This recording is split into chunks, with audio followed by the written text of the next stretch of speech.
Once upon a time, there was a little girl named Heidi who lived with her aunt in the Alps, the highest mountains in Switzerland. One day, her Aunt Deet decided that Heidi should go and live with her grandfather, even higher up in the Alps mountains. Heidi's grandfather was known by everyone as a grumpy old man. Hey. When Aunt Deet and Heidi arrived, he was not happy when he learned Heidi had come to live with him. Heidi was such a cheerful girl who loved being in the mountains with her grandpa. No. She did not even notice how cranky he was. After a short while, Grandpa really began to enjoy Heidi's company. They grew very attached to each other. Heidi loved to help her grandpa, and she really enjoyed the mountain scenery and fresh air.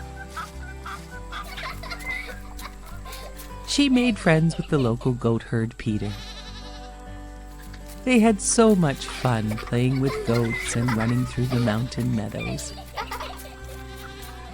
One day, Aunt Deet returned to tell Heidi it was time to go to school in Frankfurt. She would live with the Sussman family and their daughter, Clara.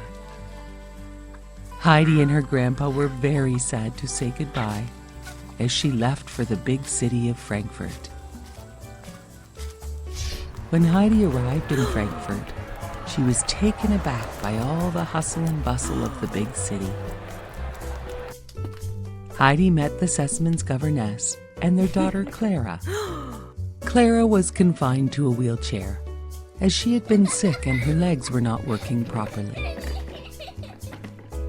She was very excited to meet Heidi. The two girls became great friends. Heidi would sometimes play a little too wildly for the governess. The governess became very strict with Heidi. Heidi was sad. She was not used to city life, let alone being indoors so much. She felt trapped in the city and longed for her grandpa and their happy life in the mountains. The governess called Aunt Deet and explained how she was worried about Heidi. Aunt Deet came and took Heidi to the doctor. The doctor told Aunt Deet, Heidi needs to return to the mountains and she will feel much better. Heidi was so excited when she heard the news. She told Clara how much she would miss her, and then Aunt Deet took her to see her grandpa.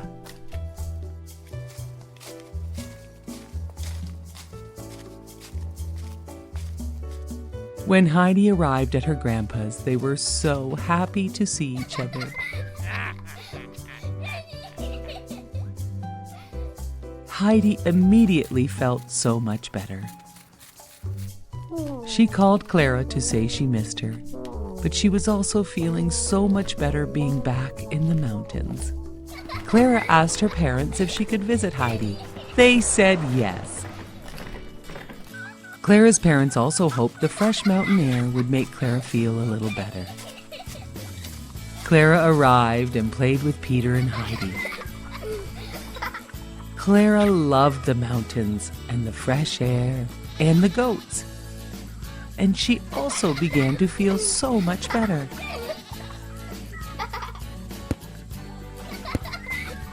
One day, Clara thought she might try to walk. And it was a miracle. She actually was able to get out of her wheelchair and take some steps. When Clara's parents came back to pick up Clara, they could not believe their eyes when they saw Clara walking. "But where is her wheelchair?" asked Clara's mother. Peter admitted he had an accident. The wheelchair was now broken. Peter said how sorry he was. But Clara and her mother forgave him. "You helped me learn how to walk, Peter," said Clara. "And for that I am forever grateful." It was now time for Clara to return to the city. They all hugged and promised to remain friends forever. Grandpa declared Clara's miraculous recovery to be a miracle of the Alps mountains and true friendship. Everyone lived happily ever after, exchanging city and mountain visits forever.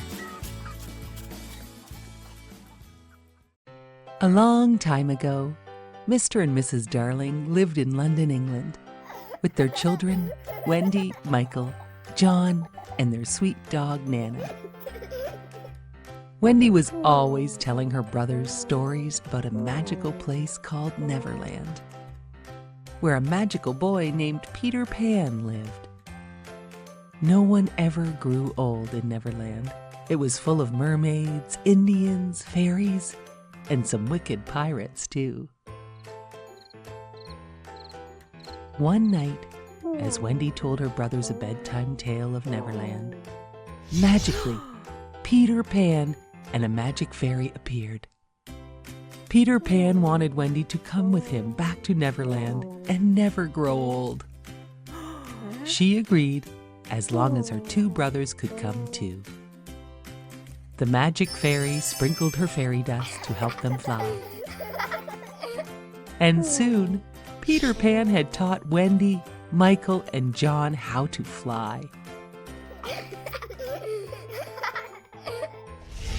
Back in Neverland, Captain Hook was searching for Peter Pan. He was going to capture him once and for all. Peter Pan took Wendy to the Mermaid Lagoon, while Michael and John went off exploring with Peter Pan's friends, the Lost Boys. In the meantime, Captain Hook had taken Tiger Lily, Peter Pan's friend, prisoner. The captain demanded that Tiger Lily tell him where Peter Pan's secret hiding place is. Mr. Shmee, Captain Hook's helper, was a bad person, and he helped Captain Hook put Tiger Lily in danger. All of a sudden, Peter Pan flew in and rescued Tiger Lily from Mr. Shmee and Captain Hook. He rescued her just in time. Captain Hook had another plan. Mr. Shmee would find the magical fairy, and she would help them find Peter Pan's secret hiding spot. Mr. Shmee found the fairy, and she was willing to help because she had become jealous of Wendy. And Captain Hook promised to leave Neverland and kidnap Wendy to take her with him.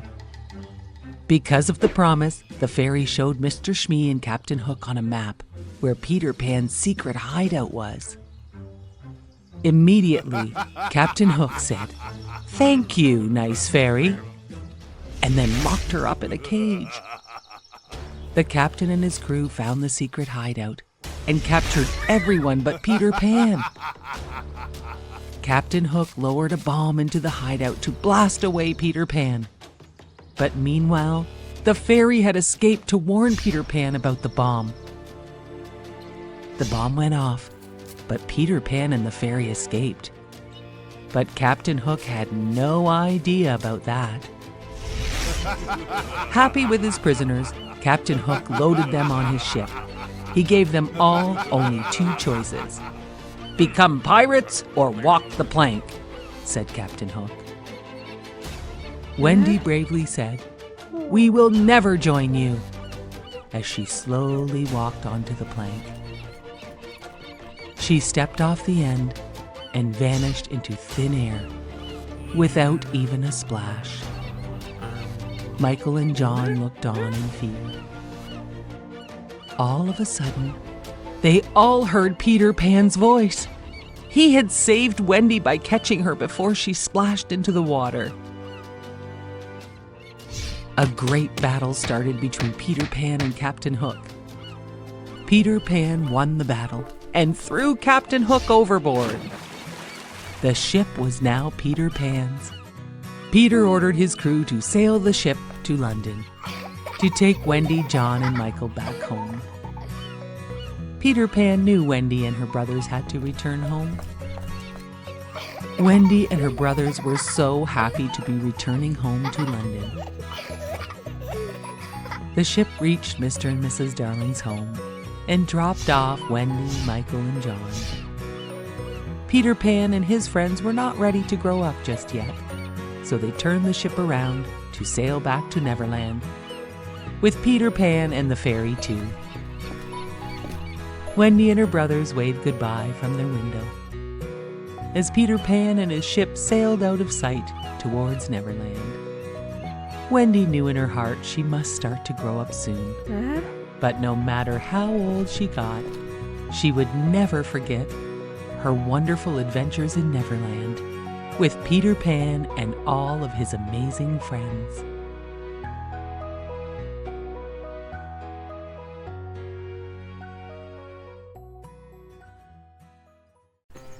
Once upon a time, there was a lovely lady who lived in the countryside. Her beautiful white cottage was filled with the smell of fresh baked cookies that wafted over to her barn. She loved to bake cookies. One day, she wanted to bake something extra nice with flour, sugar, and spice. She got out her big red mixing bowl and her wooden spoon. She mixed all her ingredients until the batter was just right. Then she rolled out her dough just perfectly.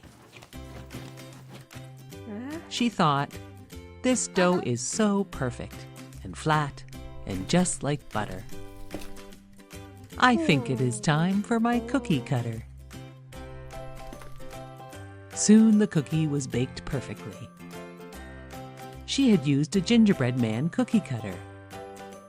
The lady thought she must decorate this special cookie with 2 eyes, lips, and a nose, and a nice bow tie around the neck. She thought he looked delicious and wanted to eat him.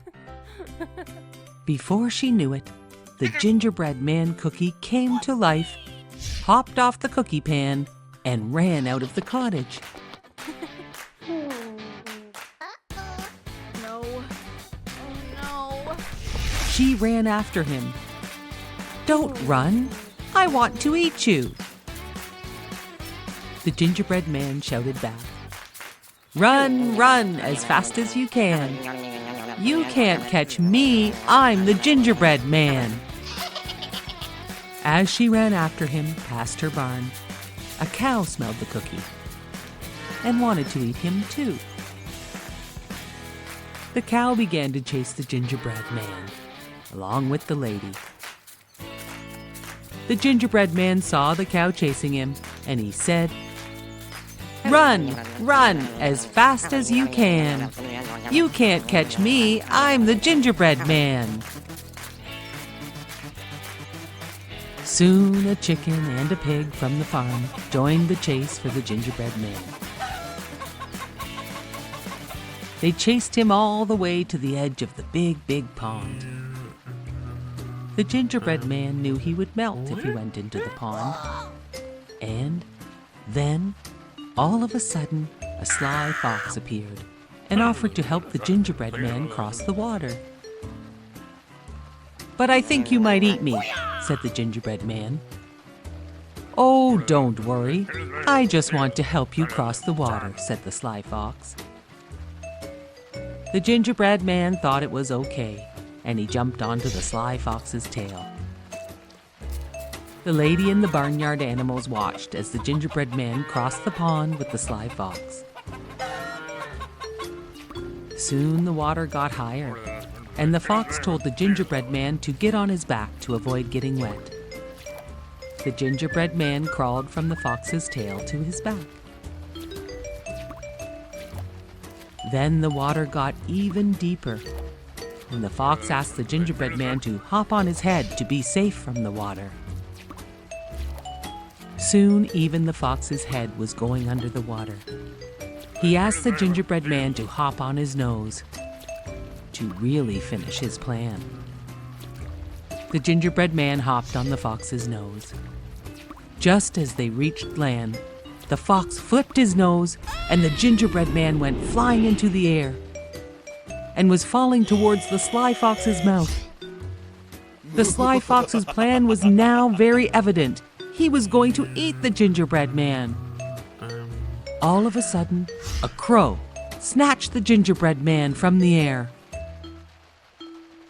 Oh no. The gingerbread man was now in the crow's beak. The fox just stared as the crow flew away in the sky. The gingerbread man asked the crow, "Do crows eat gingerbread men?" "Yes," said the crow.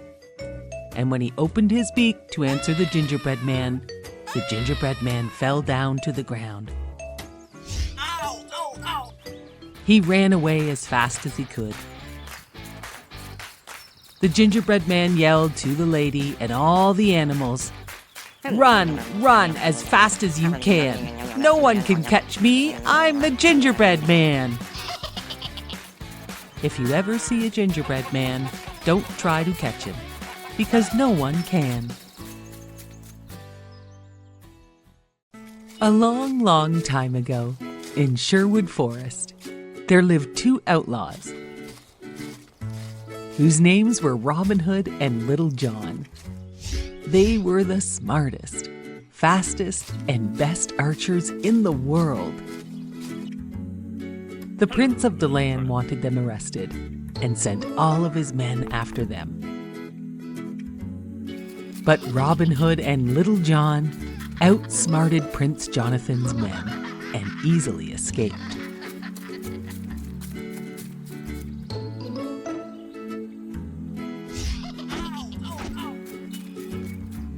With their many disguises and amazing skills, Robin Hood and Little John stole the prince's jewels, his gold, and one time, they even stole the prince's royal robe. To the people of Nottingham, Robin Hood and Little John were heroes. Whenever the sheriff came around to collect high taxes, Robin Hood somehow filled back up the villagers' pockets with coins.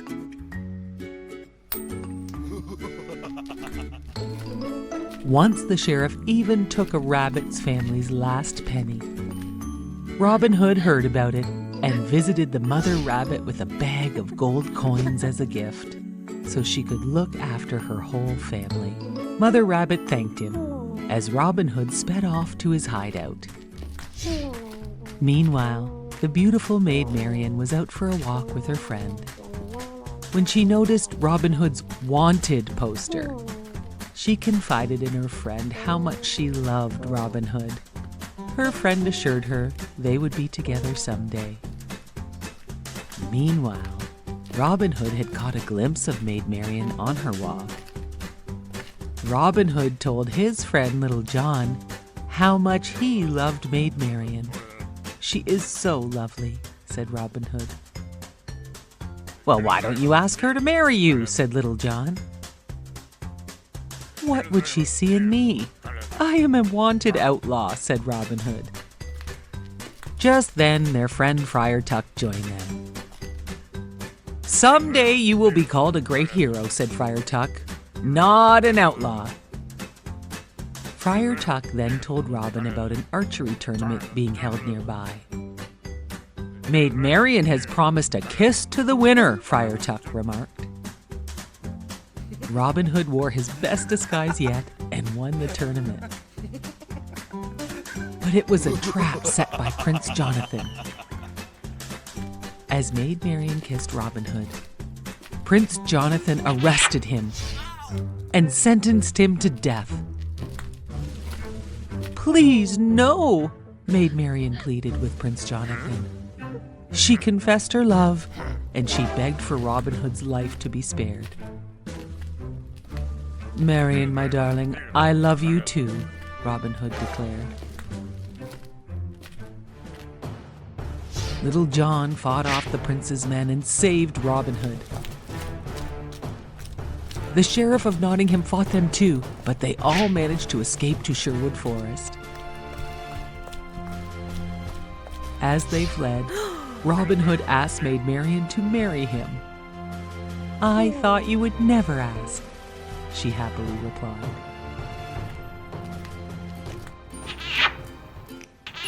They spent a special night in the forest filled with fireflies. Robin Hood offered her a ring made from flowers to pledge his love. Back at the palace, the prince was very angry that they could not find Robin Hood. Prince Jonathan tripled the taxes and ordered the sheriff to throw anyone who could not pay in jail.